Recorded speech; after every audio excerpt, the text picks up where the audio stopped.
High guys, ఇప్పుడు మనం scanner నుంచి ఇన్పుట్ తీసుకొని అడిషన్ ఎలా చేయాలో చూద్దాం. First scanner రాసుకుందాం.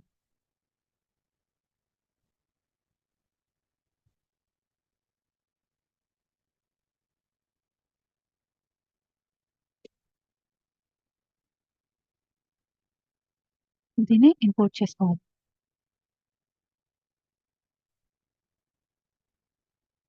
ఇంపోర్ట్ అయింది కదా. ఇప్పుడు ఈ నేమ్ యూస్ చేసి ఇంటీజర్ వాల్యూస్ ని ఎలా అడిషన్ చేద్దామో చూద్దాం.